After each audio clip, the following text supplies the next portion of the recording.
Ladies and gentlemen, it's time to get real and brutally honest. Today we're going to talk about the biggest mistake I made in my training life.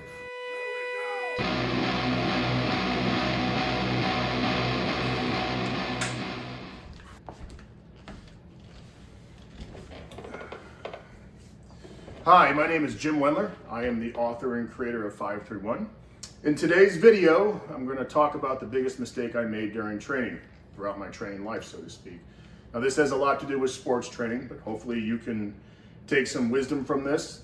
And if you're a coach, maybe you can. This can help guide how you coach your athletes. So I am not going to bury the lead here. The biggest mistake by far that I made was thinking I needed to weigh X amount of pounds in order to play football and achieve my dreams. Now understand, this decision or this mistake I made really snowballed into a whole bunch of other things. So what were my dreams? Real quick, my dream since I've been a little kid was always to play big time college football. I grew up in Big Ten country. I'd watch games on TV. I was a huge Nebraska fan. I loved watching Michigan, Ohio State. Anyone who was playing, I'd watch.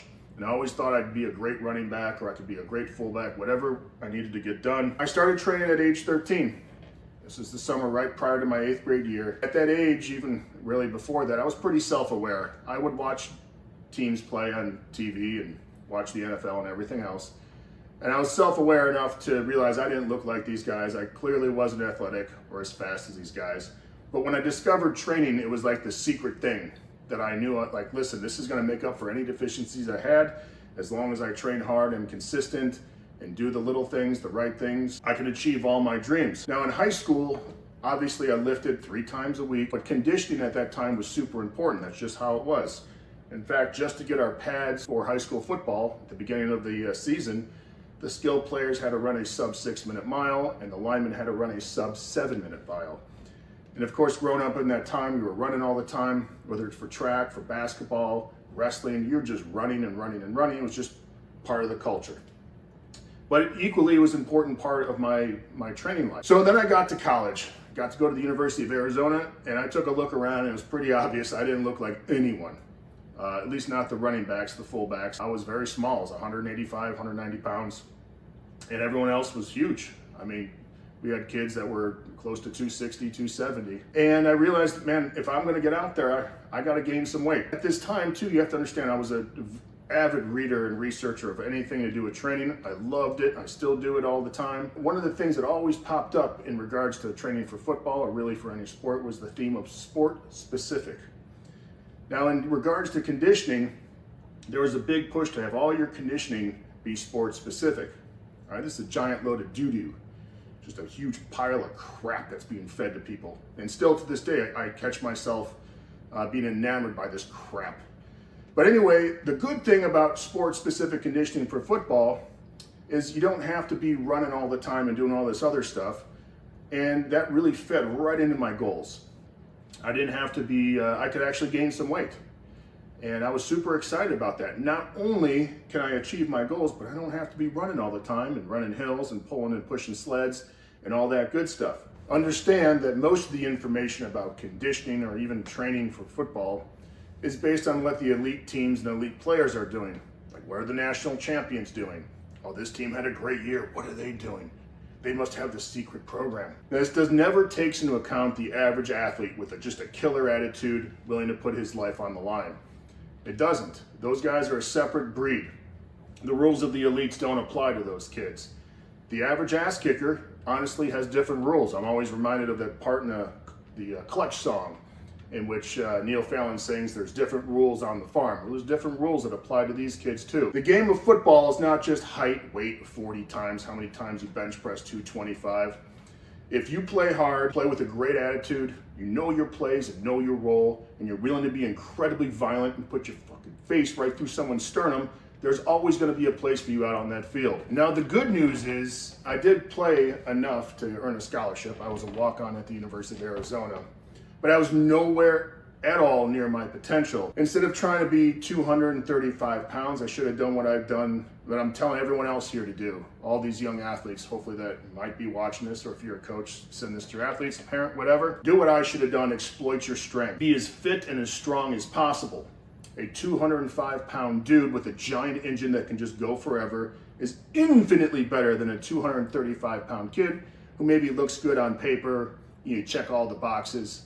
That big kid's gonna lean on that 205-pound kid for a couple plays, and then the rest of the game, that 205-pound kid is gonna be kicking that 235-pound kid's ass all over the place. Now you have to understand too, there's nothing wrong with being in game shape if you're just an elite athlete who's already got a position, but I never ever hear anyone talking about this.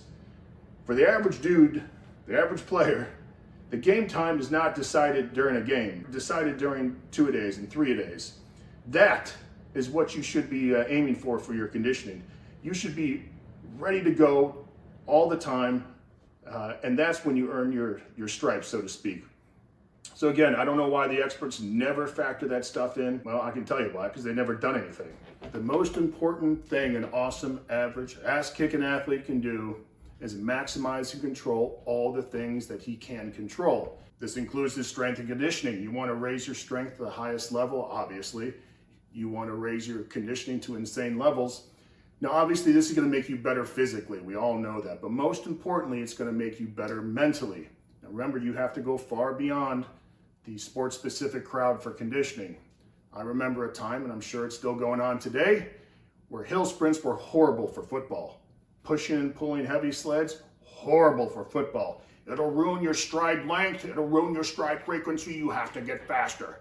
All bullshit, guys. Now you'll have a distinct, obviously, physical edge, all right, but most importantly, you're gonna have a mental edge. And this is where things get really special. You will be able to endure more suffering, more disappointments, getting your ass kicked, being overlooked and undervalued by coaches and teammates. You'll be able to endure all of that. This is something that you're not born with. This is something you have to earn. You earn this by training like a madman. Your strength is literally your physical and mental strength. Now, the great thing is once you get to this point, the only thing you have to worry about is making plays in games and in practices. You don't have to worry about catching your breath. You don't have to worry about being fatigued and making stupid mistakes, mental mistakes when you're fatigued. You don't have to worry about falling for the latest recovery gimmick, like ice baths. Does that ring a bell, anyone? Now understand that even going through all this, you're probably still not going to be the strongest dude on the team. But what you will be is the guy who's got the most to lean on when times are tough. So stop being sports specific. Understand, guys, that all of this is my fault, 100% my fault. I've never had any coach, strength coach, or football coach tell me I needed to weigh X amount of pounds to play. This is all in my head. This is all what I thought through all the kind of things I read on conditioning and stuff like that.